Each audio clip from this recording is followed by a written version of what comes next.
Hello and welcome to episode 55, even though I think my LinkedIn headline says 53. Updating all of this does get unmanageable at some point. So thank you guys for all joining every single week when you can. This is the webinar series where we talk about the most exciting thing in configurations and security hardening. So we are on the Edge hardening series, even though, as James pointed out, sometimes I even forget to update my slides and they may say Chrome sometimes. So Edge hardening series, a 12-part video series breaking down over 120 different CIS recommendations on how to secure your browser. Before we get into it, as usual, oh, and we even got Rich popping in now. You made it, brother. Hey guys. Always at the deadline, man. You're perfect. But as we kick off every single week, really quick on Senteon, we are a single platform to automate the remediation and harden workstations, servers, and browsers to all of the CIS standards that we talk about in these episodes. To talk about what we've been doing in the last week and what's coming up, let's go ahead and get my screen up. Moderator. And just yesterday, we did do a webinar with Ninja One. This was awesome. The little mini series we're doing, Hardened Ninja. So we'll be doing a 3-part series talking about Control 4 primarily. And if we're lucky, we'll keep on getting to have Kyle Spooner show up in a suit. That was quite entertaining for us. Outside of that, personally, I am involved with the IR games. If you're not familiar with IR games, Bob Miller is an absolute champion, and it's a low risk environment to experience a real incident response type of simulation. Extremely cool. I'm heavily involved with that, being a facilitator, so feel free to join that. This is one they're doing with Fifth Wall, but they do have open registration at the last Friday of every month. Outside of that, I will be. Oh, dude, IR Games is awesome if you haven't heard of it. But I'm also speaking at CornCon. I'm going to be again talking about configurations. Can you believe it or not? Go Zach, go. Trying to get out there, brother. And Senteon again for all of our listeners. All of the videos we do here do go straight to the website. You can see it on our YouTube page.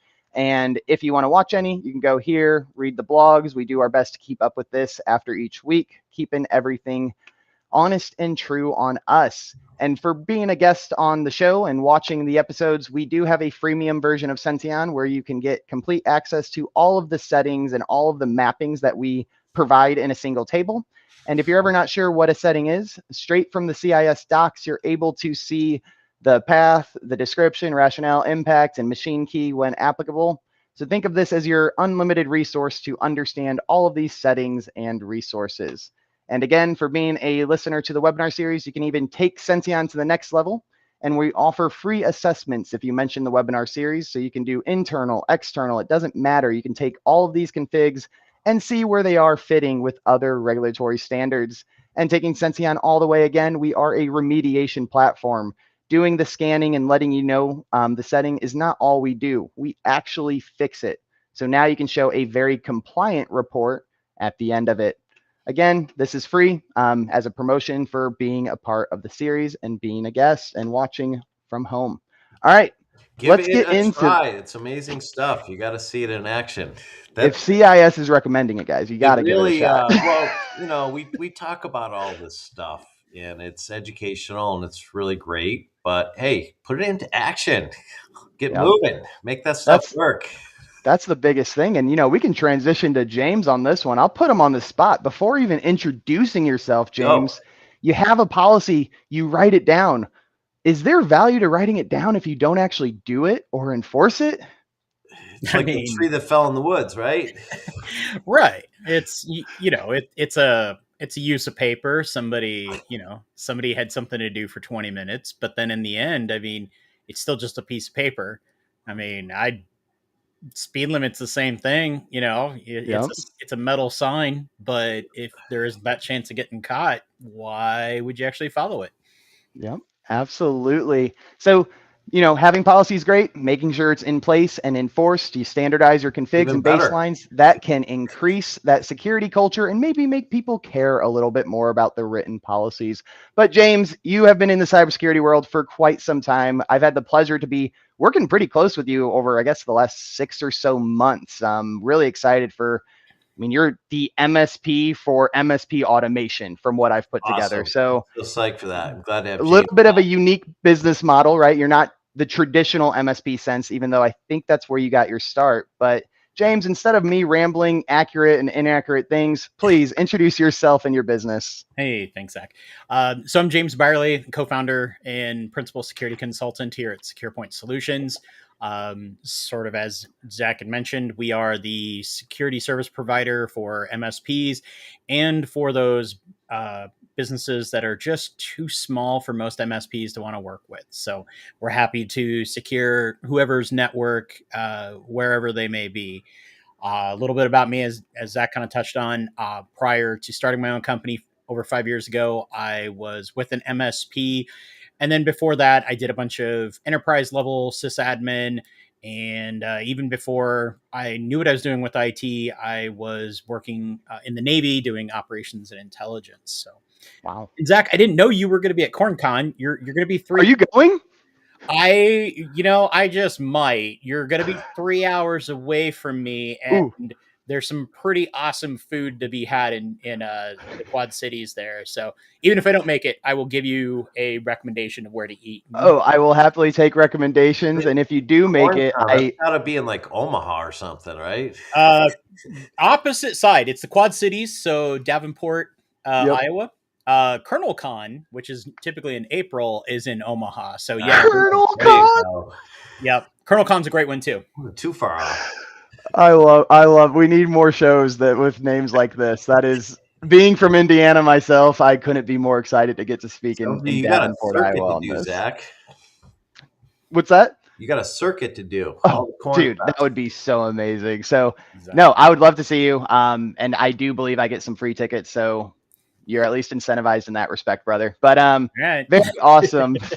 glad I shared that, right? That's why we do this, right? Where is everyone going to be? You know, these shows are constant. And honestly, James, you know, going from, you know, IT and being an MSP engineer to now an entrepreneur, could you share a little bit of what these shows mean to you and the business side? Is this something you look forward to? Is this something you prioritize? What are shows to you in your role? Oh yeah, I mean, because they're ways of getting. I'll never tell somebody that I'm doing security better than company whatever, but I may have a different perspective on security, or I may have a different perspective on how to explain something. So there's somebody today that's watching this, and they've been looking at spreadsheets and everything else related to CIS, and they're about to just throw themselves out a window, just trying to understand it. So I might say something that just light bulb moment. They'll be happy. They'll take it back to their organization. Yep. So I mean, I think that's probably the biggest thing for me is a chance to chat about this. James. No one pulls their hair out reading CIS materials. What are you talking Rich, about? look at your head, brother. You might have read it one too many times. For a reason, Rich. I had to do election security, so that. Oh boy. Oh yeah, you mentioned that in conversation with me. I forgot about that. Hey, I got some shows coming up. I'm CIS. Oh. We do a lot of shows, and I'm actually Microsoft's got a cloud show coming up, and so does AWS at the end of the year. One's in Chicago, and I think one's in Vegas. And I'm going to both of those because CIS does a lot in the cloud too. For those that don't know, we operate in the cloud marketplaces where we build pre-configured, hardened virtual machine images that you can spin up instantly and apply your workload to. And we just charge a small premium for that. Our customers have used over 1 billion machine hours on the cloud platform. So that's kind of my heritage at CIS. I started, with that business and getting that business off the ground, and now I do this. But I go back to my cloud roots. Absolutely. And that's a big thing and important to know. And in this webinar series and what Senteon talks about, we're talking about hardening local policy settings, GPOs, right? There's the OS, there's the browser, there's Zoom, there's local apps, but CIS also has recommendations for 365 hardening. I think you even have Kubernetes hardenings. Like there's way more to hardening than just what's talked about in this webinar series. And that's very important to call out. Everything works together. So, and one other show Rich should definitely go to and get CIS over at is IT Nation, where Senteon is a finalist. So definitely hope to have you out there too, brother. I'm working on it. I've made a refunding request. Awesome. Well, let's get to the core beef of the episode. Core corn. All right. Sorry, that was horrible. Let's go ahead and pop up the first slide here and get into. Yeah, we are live. Get into edge hardening. So, James, you did say, going to shows, you may hear about things from others. There's a lot of noise in this marketing world. Who's doing something that actually matters? Who's just the next shiny object?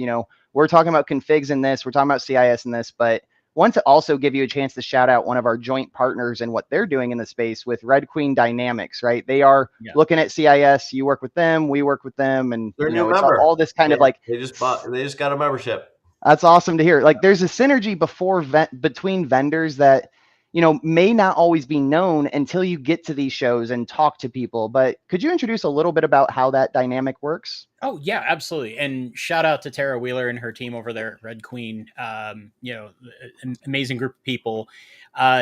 So Red Queen really handles more that human aspect of all compliance, not just CIS. And if you have spent hours upon hours with spreadsheets trying to answer questions, Red Queen is the perfect addition to anything else you're doing on the compliance space, because now instead of spending a massive amount of hours in one big chunk, you are actually spreading that workload across your entire team.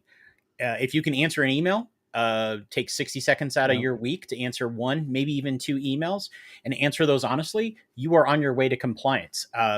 They use our IP. They're a member. They're a partner. Yeah. When they added the CIS controls, it essentially backdated all of our questions that mapped to it. And so I woke up that morning and I was like, hey, we're 75% of the way or whatever to CIS. Great. Yep. They just actually loaded out a couple new features. I don't know if I can talk about them. We have Tara coming on in 3 weeks, so we'll poke her then from the horse's mouth. That's just extremely important. I wanted to really emphasize just how vendors can work together. Like I said, Senteon's working with both of these companies to increase that CIS compliance and try to create this better together type of story, because unfortunately, there is no silver bullet, right? Having Senteon's great, but there's more to security than just the hardening layer. There's more to compliance than just hardening, and there's a lot of experts out there who want to work together and make it easier across the board. But all right. That's what I love about our community, the MSPs, and everyone's trying to do the right thing and really help people out, and people need the help. Let's face it. Yep. So let's get into some of these settings now. We are talking about, again, Microsoft Edge hardening. So James, we got the first setting here. Configure Edge TyposquattingChecker is set to enabled. Two things here. TyposquattingChecker. Is this a made up security term? Far from it. It's certainly a lot of letters and words smashed together there, but it really is a big deal. We've all typed a website in correctly, wrong, and it's taken if you're lucky, it takes you to a spot where it's like, this domain is available. If you're unlucky, it's like you just went to the scam Facebook and you're about to have a bad day. So log in with your credentials. Oh yeah, absolutely. So the typo squatting is huge, and definitely something that we're very careful with our clients as well.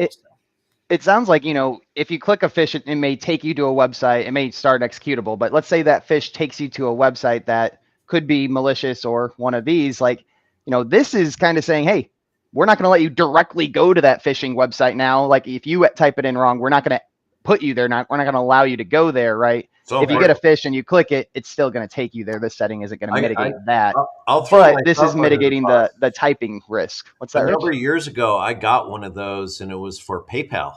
And I clicked on it, and it took me to a fake PayPal site that wanted my credentials. And fortunately, I didn't share my credentials, but it was exactly Yeah. that. And I kind of took the bait as a number of years ago, I'll say, but it happened. I mean, we all type every single day. I mean, emailing is the probably number one form of communication still, but Slack, websites, everything, right? You type fast. That's Yep. what we do. So a simple typo is a very available resource to a bad actor to get you to their landing site. I don't make typos, Zach. No, not one. Never. And this is also a good one where having a proper password management tool, where if your password manager doesn't light up to try to load your creds for PayPal, for Wrong, example, right? Yeah. that's a good hint that it's like, wait a second, why did this not allow it? And That's a good and point. then, I like that, yeah. James. So it's that That's kind a of really good. those layers of avoiding those typo squatting.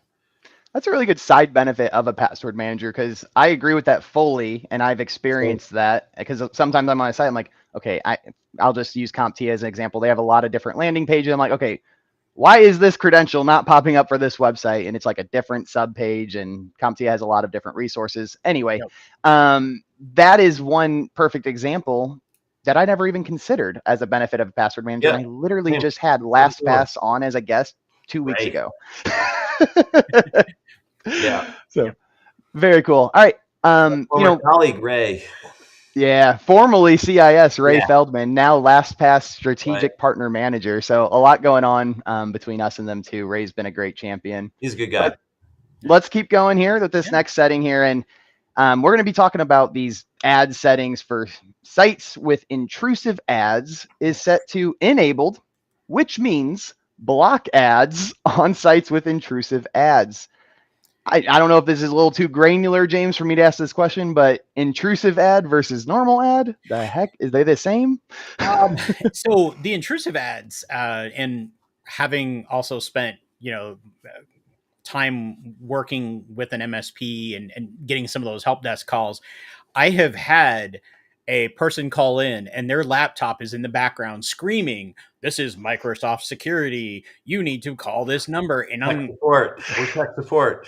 Yeah, and I'm like, I can't even think. And I'm like, dude, please mute your laptop or go into the other room because this is clearly just a scam ad. Don't do what it tells you.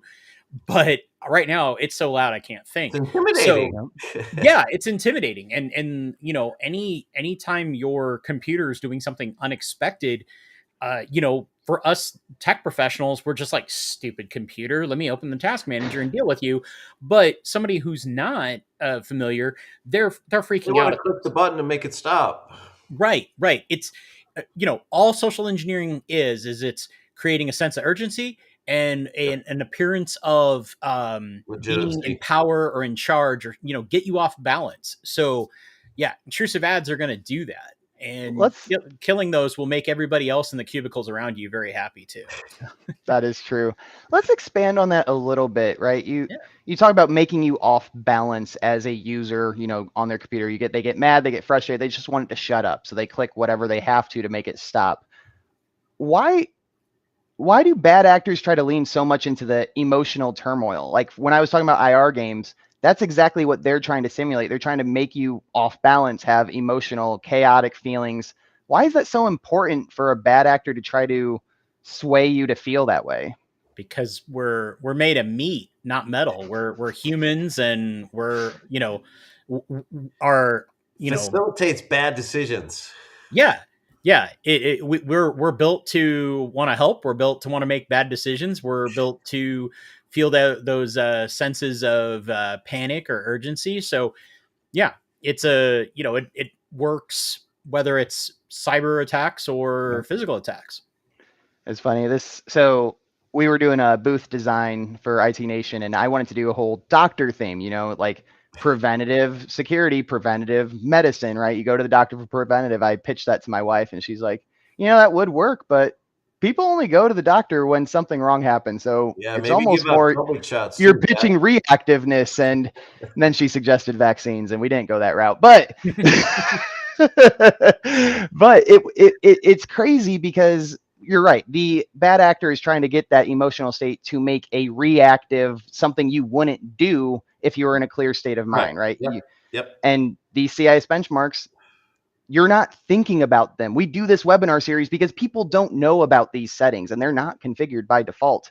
So we're kind of intrusive education, if you want to call it that, right? We're bringing these settings and these topics top of mind so that you can consider more preventative actions as opposed to accepting the reactiveness. Guardrails that will just protect people from Yep. general abuse.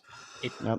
And you talking preventative versus reactive. I usually use the analogy. I use a lot of car analogies because pretty much everybody is familiar with a car, but oil changes are a heck of a lot cheaper than an engine replacement. I actually know that for a personal fact. I inherited a car that had an oil change done at some point and it went kaboom. So that was an expensive lesson, but yeah, those preventative steps avoid the really bad situations.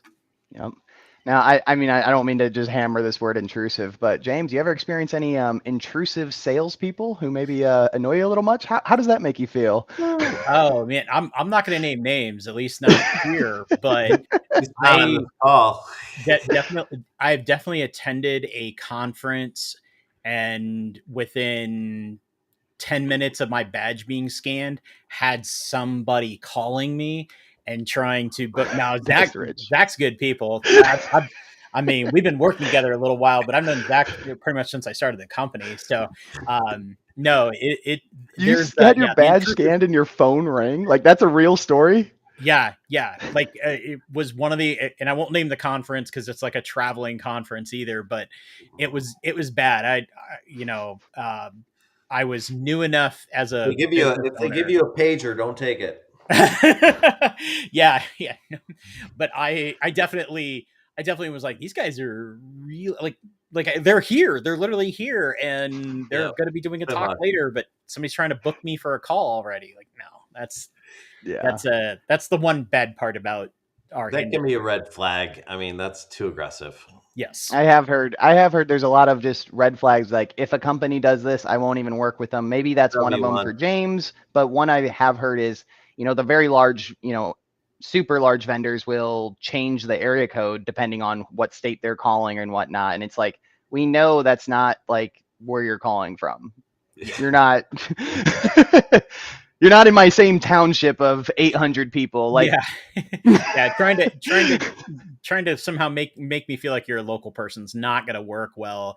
I mean, I don't know everybody around here, but I'm gonna catch you in a lie, and it's not. All the cybersecurity people I'm willing to bet, James. Yep.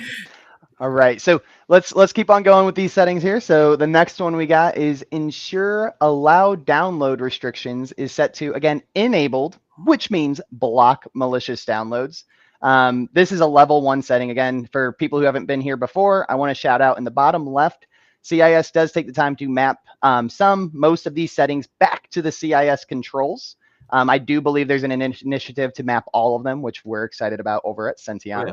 And in the bottom right, there's a level 1 or level 2. Level 1 are recommendations that everyone who has a computer should be doing. And level 2 are the ones that would be great if you can do it, but it might be disruptive on how much, how you utilize your browser. So just to call that out. And this one here is a level 1. We don't want malicious downloads. I'm not sure how much of an explanation is needed here, but James, why do we want this setting in place? Because it obviously pulling a malicious file over to your computer is going to be bad, and probably 99% of the time it's still going to require you to click it. But it's the same reason that you have a seatbelt and an airbag in your car, because if you accidentally download it, but you don't click it, okay. But if you do click it, now things are going to get exciting. So let's just try to keep it from showing up onto your computer. And, this is a setting that's looking for a malicious download. How does Edge know that it's malicious? Some of the things might be, is this a brand new malicious file never seen before? So you still want those extra layers there. And yes, this should stop a big chunk of it. And that's what security is all about. It's stopping the big chunks and just leaving the really small things out there that hopefully don't end up being as impactful. So Yeah, let's it's easy enough to do just with if you know what a file's supposed to look like mhm. and it looks different, it's probably a malicious file, or it can be at least. So yep. you can just just block those out, and Right. you kind of had me at malicious. If it's malicious, not go If there. malicious is in the GPO name, you might want to follow it. Yeah, So James, you did say one key thing here is, you said the word layer, right? Hey, I have CrowdStrike, I have S1, I have all these amazing reactive security tools. Why the heck do I care about my settings? If I don't have this setting in place, CrowdStrike will stop it anyway, right? Will So it? like what yeah, so why talk to us a little bit about this layered security approach, and even though you are a mature MSP for MSPs, MSP yourself, like why you still work with Senteon, why you still care about settings. Well, because and this, you kind of touched on it when you're talking level 1, level 2 of CIS controls. There's probably no one is going to come back to me and say, hey, this setting being enabled is messing up my downloads. No, your download looks shady as hell. So that's a you problem. That's a skill issue on your do we side. need to discuss that further? Yeah. So I mean, if you tell me, well, there's 4 different ways of stopping the 4 different ways of stopping a malicious download. Great. Can I add a 5th? I mean, Yeah. you know, I do, my customers are not, and the IT providers that are also supporting them, I'm not, yeah, What if you're yeah, Dr. Zoidberg here, who gets all of their software from sketchy websites? just out there collecting them like Pokemon. I, my customers aren't going to just have to do a little paperwork with the SEC and have like a slight dip in stock when they get nailed. They're out of business. Their reputation is trashed. They are no longer providing the services or the goods that they was Gives them set out to shots. do. Yeah. Yeah, I mean, if my favorite barista, if they get popped, I'm not going to be happy on the weekends. That coffee No shop is coffee. my happy place. If Yeah. they're shut down now, I'm going to be pissed. You got to protect those So, people, James. Yep. yeah, exactly. This is your Yep. kids. We're talking about your kid's dentist. We're talking about the chiropractor that you work with. We're talking about people that are in your communities, not just some big Fortune 100 company that moves Yep. money around. No, And everyone's I mean, targets now. Yep. Yep. I mean, that coffee example for one, I like you. I love relating things back to the real world. I was going to use package delivery, but let's go off that coffee one, right? If you order your coffee from the barista, you recognize her, you trust her, right? Her or him, right? And they hand you a coffee that doesn't look right. Like there's it's half filled. There's different discoloration. Like that is a obvious sign that that's probably not the coffee I wanted, right? And that is It's something that actually key. this setting would stop before it arrives to your hand, right? You Yep. don't take that cup of coffee, you don't take that download, right? So Exactly. awesome examples there. So all right, let's go to this next one here. I love this one. Sorry, I'm talking about the next setting. Allow features That's more to. recommendation. I love this setting after this one. I got ahead of myself. Allow features to download assets from the asset delivery service is set to disabled. Even before this, I didn't really know what the asset delivery service was, but clearly Microsoft Edge has a setting that has a function to deliver service. Why Yeah. don't we want this potentially available? Just, I mean, as it says that, the content that's in there, it's not getting bypassed through other controls. It Yep. being a level 2 is also something to keep in mind, because asset delivery service is going to save you if you have a large LAN but a tiny WAN, or you're going to need to set up other methods of getting updates, content, things like that. So it's one of those where if you have the means to be a little bit over paranoid, go for it. Mm-hmm. But at the same time, it being a level 2 is going to tell you that, hey, you may experience some degraded services within your network, and then that becomes that risk versus risk versus gain Yeah, argument there that you might have be to use have. cases for it that people need, and that's fine. But if you don't Yep. need it, let's not have what services are being delivered. If we don't know what they are, we don't want them. Right. And this is Exactly. a question Senteon gets a lot. Hey, where do you fit within CIS? And I'm like, we fit all over the place. Let's look at this setting, for example. It's control 2.5 mapping. That is software asset inventory, right? Mhm. We're talking about settings.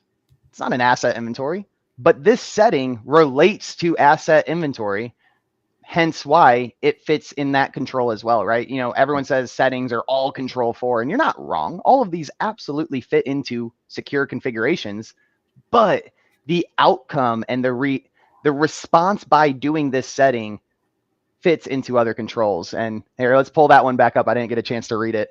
Too fast, moderator. But let us do stuff in the background. Just don't look at it. Trust This me. talks about so many things that we've talked about. Hey, do you want to send your data to Microsoft? Hey, you want to report this issue? Please send, right? What are you sending? What is this privacy stuff?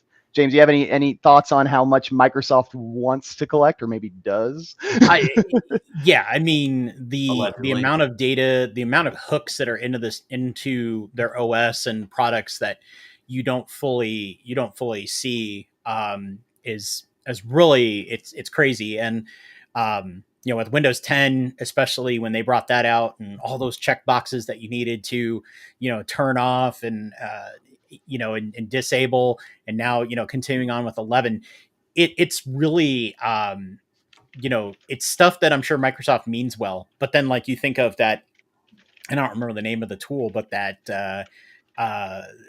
crazy thing where it screenshots all your stuff, like it keeps running screenshots. Like, nobody asked for that. It's insane. So yeah. And I think Dr. Zoidberg liked your LAN comment there. Yeah. All right, this next setting here, I like this one. So allow file selection dialogues is set to disabled. One, I have a feeling, I think this is like, the hover over and it gives an explanation is what I believe this is. You can tell me if I'm wrong, but I never use that, right? I don't hover really over a folder, right? So why have it if I don't need it? Yeah. So this is actually so when you go to like save or download or whatever, you're presented with your Windows Explorer, and you can browse to where you want to save it. Here's the thing, and this is something I've done. I do not claim to be a pen tester, but I know a thing or seven, and actually doing work in the way of election security, found out that we were able to browse the election system and and look at files just because I went to do a save as or an export or whatever. So that whole file selection dialog opened up and gave Wow. me access into things that I shouldn't have been able to see. So that's, and you see that with whether it's an application or in this case we're talking browsers, but that's one of the first things that I actually look at with applications is just, can I traverse the file system of something that I probably shouldn't be able to, and if I can, then yeah, that's a concern, because it's a no tool, no real skill required. If you can click on things, you can traverse file systems that you shouldn't be able to. So yeah, having this set to disabled is a huge one. And I'm actually I had to admit that I forgot or did not realize that Edge had this capability. So Yeah. really happy known. about that. A lot of these are lesser known. Oh yeah, on the Chrome series, even I think the guest who came on, he's like, "Oh yeah, Chrome has RDP capabilities," and it's like, yeah, Nightmare fuel right there. Yep. So hey, when I was on the webinar with Ninja yesterday, we were talking about, one of the OS policies, like you could disable RDP, like 100% if you want to. It's a level 2. It's going to be super disruptive. And they pushed back like, oh, we got Ninja remote. And I was like, oh, that's a good point. Yeah. There are better ways than using the built-in features if you have the means to do that and you have the need. So very much these are all recommendations that you can follow and look at. if you don't have the means for additional tools, right? These are things built into what you're watching this stream on right now, right? You can change these settings without Senteon. You can change them without James, right?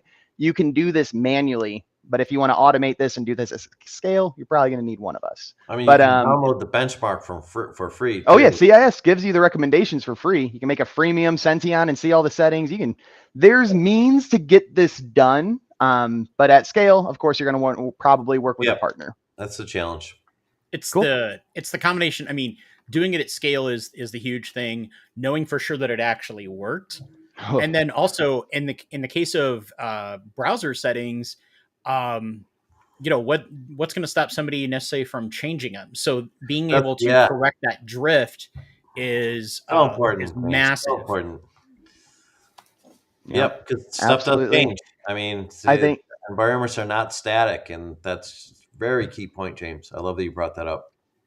Being in the space as long as Senteon has now, it's we're finally hitting a turning point where the majority of people we talk to, when I go, have you deployed an Intune policy and realized it didn't take a week later? That actually is starting to resonate with everybody. People are noticing now. So, and let's actually call this up. This is actually a really good question, kind of referring to the exception group process. So what if you do need some of these CIS recommendations in order to perform the business operation, right? You have any recommendations on how you might not follow a CIS recommendation, but still, be compliant? How would you handle that?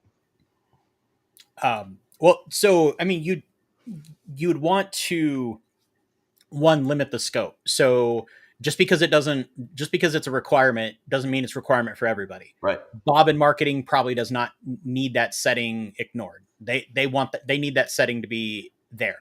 And then the other piece is those that do need that exception, find a compensating control if possible.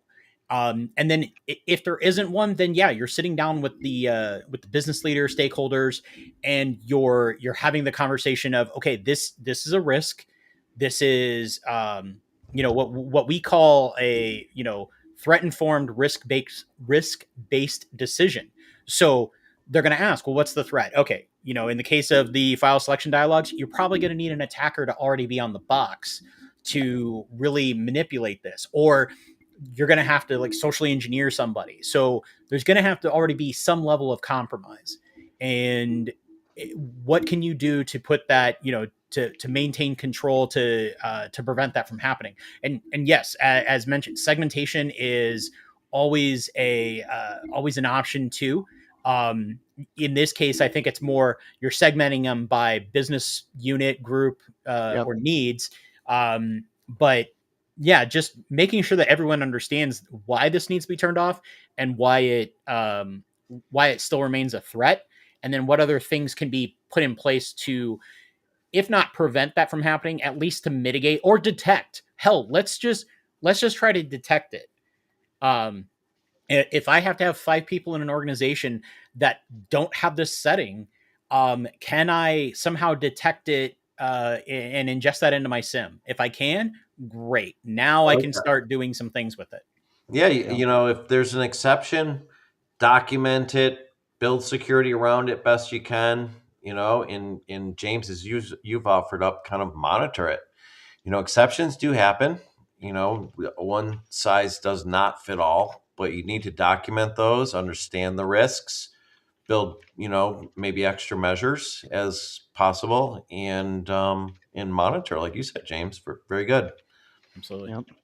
Absolutely. And we also bypass, we can get that moderator to pull up Microsoft, the ultimate fisherman. I thought that was hilarious. But while we pull that up, let's also go over Dan. You are killing it in the comments. I love that. Dan, and Dan's a great person. He's part of our work study group here at Secure Point. Dan, I'm fully expecting some sort of Photoshop by the end of this webinar. So James Barley, the meme god. We'll have some images. All right, let's get to this next setting. We actually have quite a handful to cover still, but a lot of them are going to be regarding importing, so it'll be a bit repetitive, but we will cover it quickly. So this one here, allow Google Cast to connect to Cast devices on all IP addresses. I think the keyword here is all. Is recommended to set to disable. I need Google Cast to show everyone the video in the meeting room, James. How am I supposed to do that without access to this? Yeah, you just don't. You There's better ways. Yeah, Say you no. find better ways. You limit you limit it. The smart TV stuff and casting to TVs. I've actually gone around. I've talked to banks, credit unions, even hotels. The prevalence of the smart TVs. Fun fact: if it's a Samsung TV and you have a Samsung phone with the Smart Things app, you might be able to cast to that device, whether the business wanted you to or not. Don't do it. That's crime. But Yeah, I'm sure that there's been examples somewhere. I don't know oh of any yeah, personally. yeah. But this is as you said, that all IP address thing. You need to lock that down, because I mean, you also, at the minimum, from a business standpoint, at the minimum, you're having like a leadership meeting and you're casting something, and it's now being shown up in the break room, and you're like looking at like, hey, who are we going to lay off next quarter? Yeah, Those kind yeah, of the things. executive board meetings being shown in the break room. Yeah, those are the minimum things, and then obviously just the ability to cast, and who knows, you might be able to exploit the device you're casting to. It's it kind of comes down to, you don't talk to strangers, don't talk to strange devices. So let's just set that there. I like And that. we had a comment talking about cords, right? And no one, it's easier to do everything, without a Yeah. cord. It's a setting on my phone, it's Bluetooth, whatever it is. One of the settings, I'll get your feedback on this. One of the settings at the OS level is do not allow Wi-Fi when on Ethernet, right? Ethernet, obviously corded connection, right? You don't need Wi-Fi if you're on it, unless there's a use case for it. I don't know it. But that's another example, right? If you're already connected by cord, that's probably more secure. I'm not the expert here on that specific aspect, but making sure you know where the cord's going. But anyway, that's what this is saying. At least now you have the physical representation. It has manual granted access effectively via cord. So I don't know if you want to expand on that, James. Well, Good. yeah, I mean, anytime you can lower your attack surface is a good time. I mean, I'm sitting here watching Rich having to deal with an attack surface right now of his noggin. You're Predator right there. Netcat is brute forcing you right now. I'm loving it. So I haven't actually seen him on the chair before. Usually he's like in the background. And somebody mentioned, only if you need to bridge your Wi-Fi and your Ethernet connection. There we go. And there's definitely use cases for that, but at the same time, hopefully you know exactly what is all going to be connected onto that bridge. It's one of those settings where, yes, it could be a game changer in what you're trying to accomplish, but it could also be the undoing of your computer or your network. Yep. Awesome. Charlotte. Hey, anyone watching, if you need like an awesome IT human being, you should reach out to Charlotte. Just saying. And let's pull up her comment too. Give her a shout out. She's in the comments. Connect with Charlotte. James is someone I very much trust. So if it comes with recommendation from him, she sounds like someone worth knowing. So definitely toss that up. If we had the budget, I'd already hired her. So. All right. Nice. Awesome. All right, let's go to this next setting here. Okay, we're getting to the import. So the next like 6 settings, I think, to close out the episode are all going to be about importing different various things. Before we really kick into this, I want to emphasize, all right, we got Charlotte right here. She has some settings, so you'll have to go to the actual show so you can actually see her name. We don't have access there to display it. So anywho, these import settings are going to be very similar, but they're talking about different aspects of what you can or cannot import. Why this is important to really emphasize here is Microsoft's so granular, and it's incredible. It's good that they're granular. They give you complete flexibility. Unfortunately, the more granular that you get, the more you need to configure, the more you need to do, the more this setting relates to this setting, this one to that one, this one to that one. So the next 6 settings probably could have been grouped into one saying do not allow import, but they are broken up into 6 granular things because maybe there is a unique use case for one, but not the other. Yeah. So let's Really, kick into someone that. asked for it over time, I guess. Yeah. Well, and there's definitely, as you said, there's definitely some use cases for the granularity. So, obviously this first part here is, protecting against moving settings from your old browser. Let's say you had a very crusty version of Firefox and you're just going to move everything into Edge. Well, those settings may not apply anymore. Those settings They're are the complete different. opposite of what you're Yeah. trying to accomplish.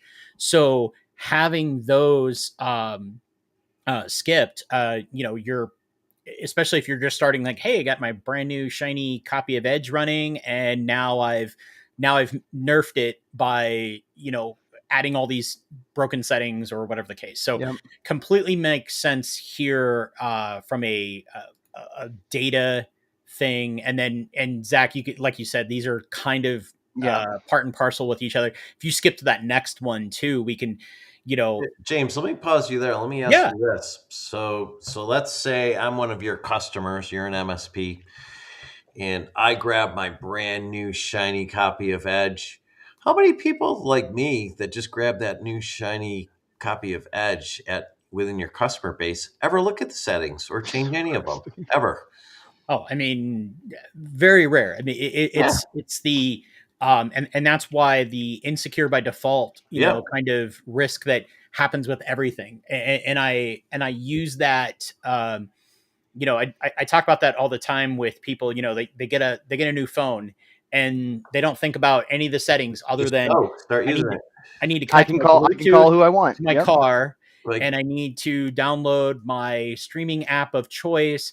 And my contacts. why did my phone ask me this weird question about Bluetooth? I don't have time to read it. I just want to stream my music, or I want to get on and play Candy Crush, whatever the heck's going on. So yeah, those default settings can really be people's undoing. So it's your job as an MSP to make sure when I grab the shiny new Edge version, that A, I have it, that that the asset exists, and B, that you're configuring it properly. Yeah, it's if it's a misconfigured asset, it's already vulnerable. Yep.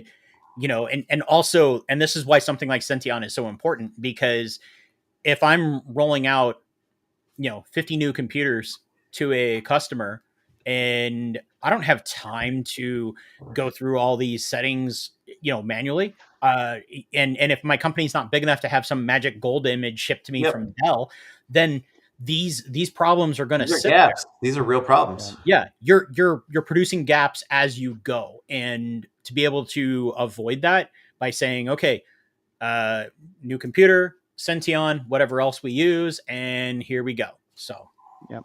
And one call out I want to say as well, and thanks for the shout out there. Really excited to be working with you. But CIS as an organization, right? You talk about the machine is already vulnerable if it's misconfigured. CIS themselves does not disagree with you. So I want to call out Control 7 is vulnerability management. 7. This is a prioritized list. Secure configurations, that's 4, right? There's 3 steps. Understanding that the asset exists is number 1. Oh yeah, you got to know your asset. You got to know where your data is. But then it's the configs, and then it's account management. And number 6 is something else. I don't remember offhand. But number 7 is when we get to that vulnerability side. So there has to be more steps than just doing the latest CVE, the latest, patch Tuesday, right?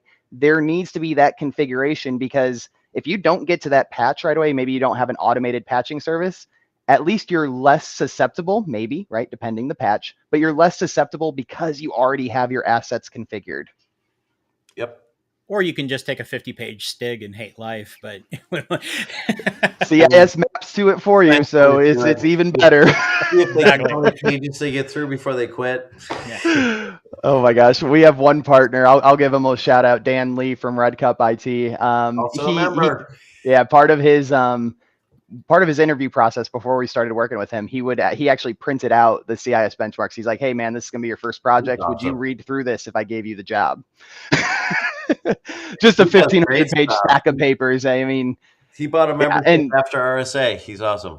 Yep, and he did hire that gentleman, but fortunately he met us soon after, so he never actually had to read that 1,500 pages. He had Senteon. Anyway, he doesn't have to read it now. He can get the derivative. Yep. And all right, so let's go keep going with these importing. We just talked about the I think the profile.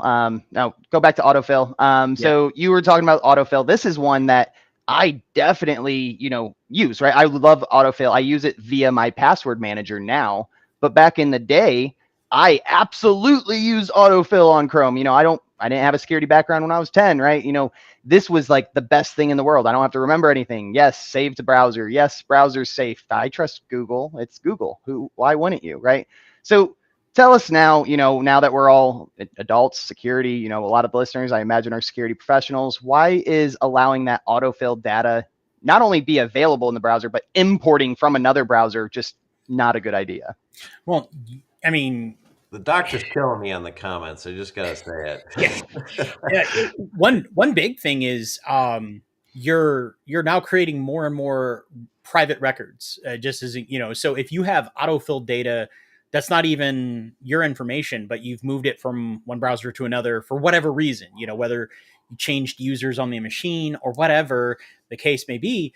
But yeah, just you're pulling over information. You're now adding more treasures to your attack surface that somebody might want, and you're doing it in a way that's not best practice. It's a bit more insecure. I mean, you think about a lot more insecure.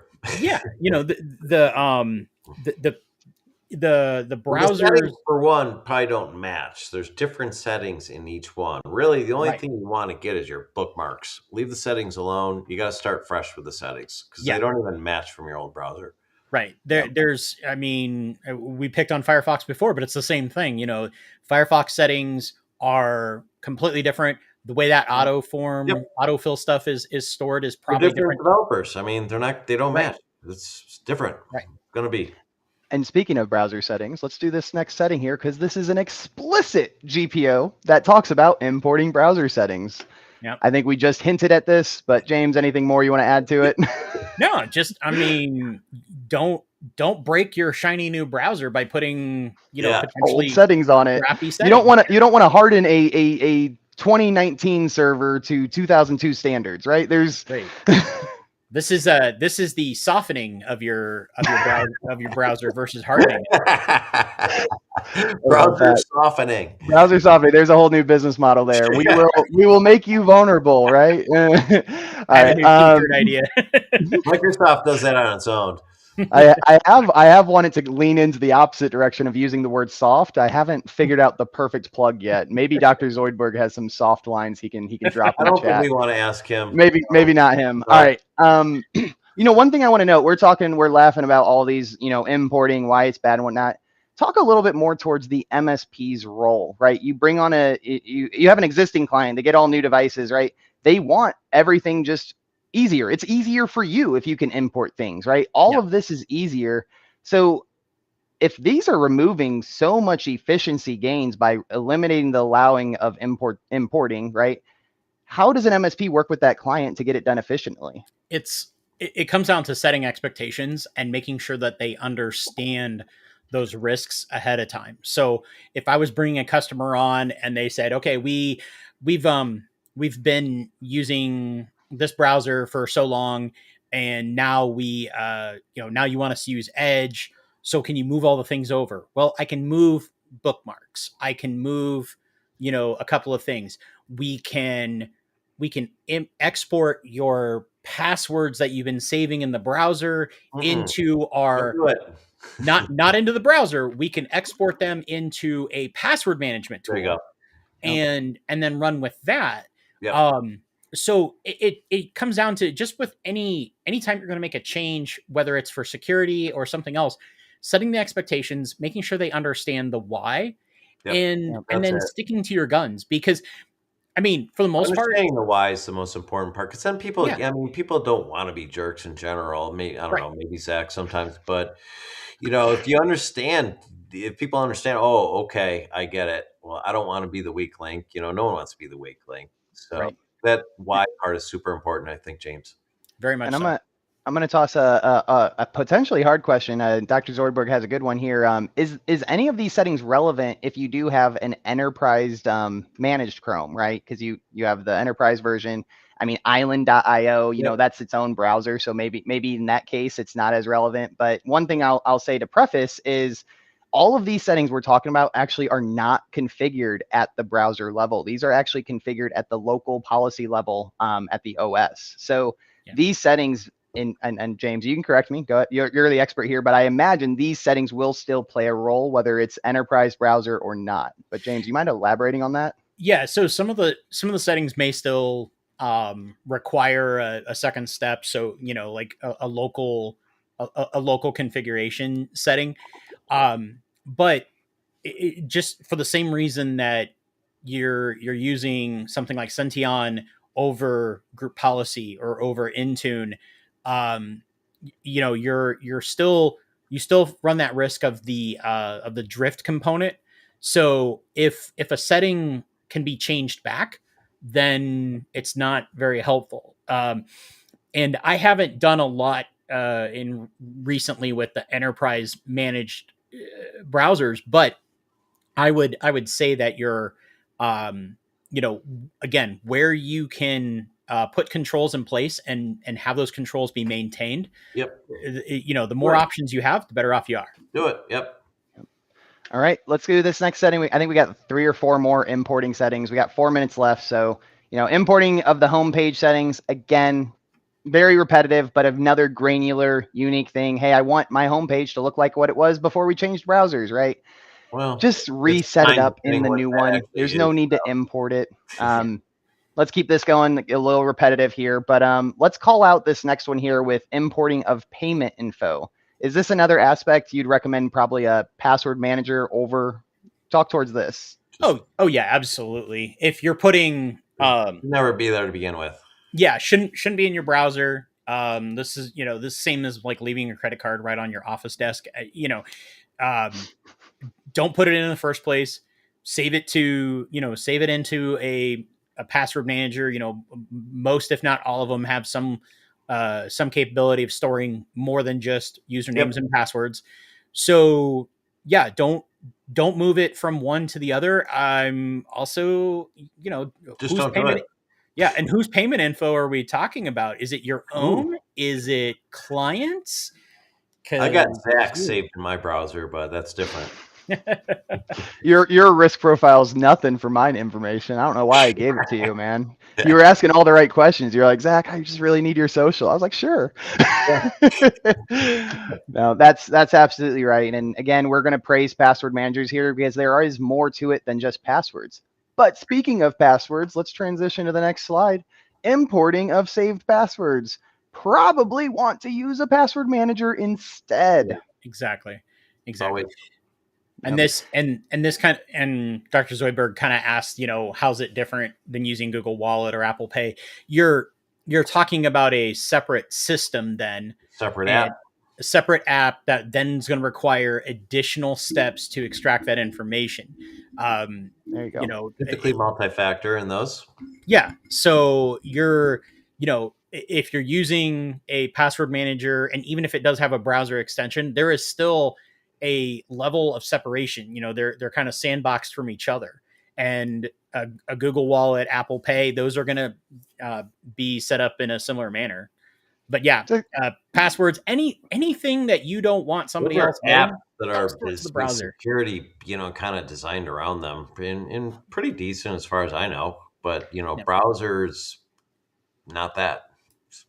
I like that we talk about defense in depth and layered security, but you kind of talked about layers of separation, which, with a minute and a half left, we by no means have time to get into it, but might want to call you on to do another webinar because layers of separation is, it's subtly different than defense in depth and layered security. It's, not segmentation, but it's leaning into that direction of separation, right?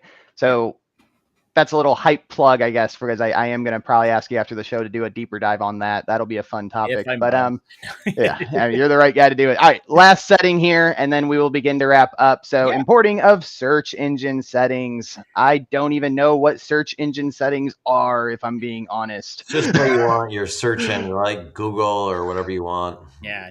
Well, a big one is like the safe settings. So if you're if for whatever reason you had on your Chrome or your Firefox, you had safe search turned off, and now you've imported that over, and now you're like, hey, little buddy, here's your computer, and safe search is turned off, and they just search up something.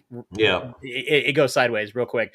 Also, just like if there's links and things like that that you've maybe been to, really this all comes back to, and we talked about it before, your bookmarks. Save your bookmarks. Everything else, just start over. Who actually has a custom homepage anymore? I don't even know what my homepage goes to. It's probably just all the other things that I should be clicking on. It might as well just be all it is.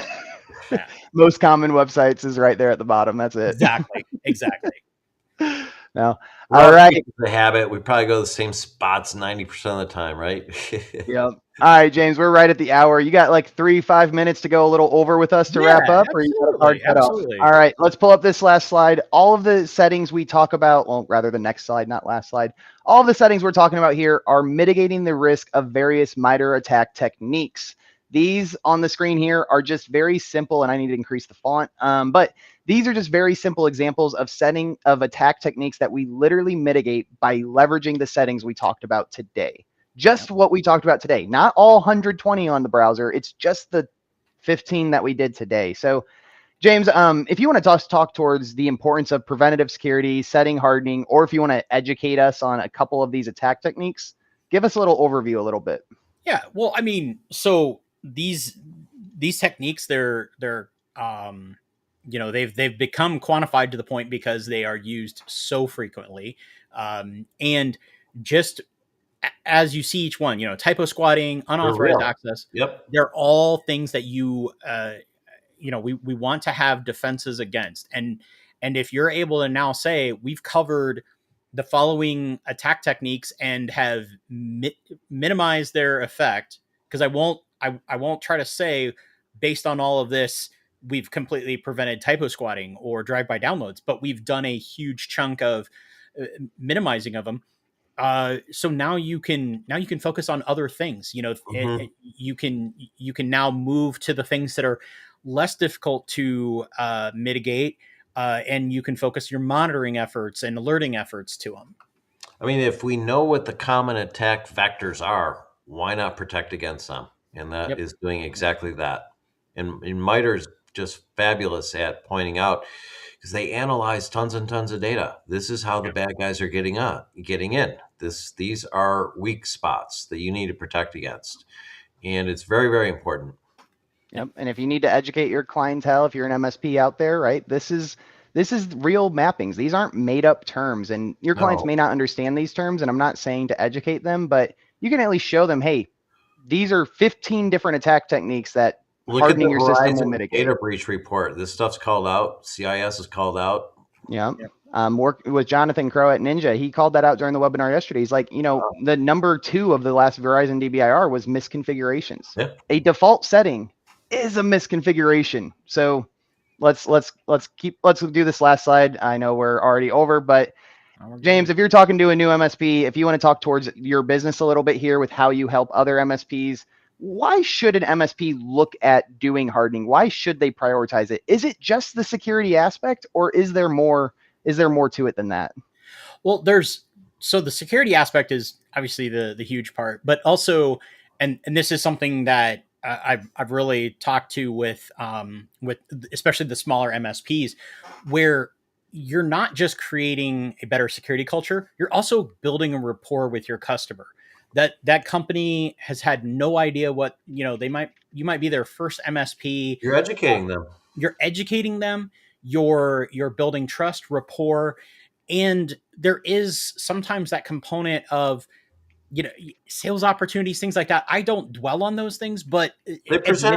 If you're doing that work, they present themselves. Right. And, by working through these settings, I mean, especially the password part, and you say, nope, no more passwords on the browser. Well, now what do we do?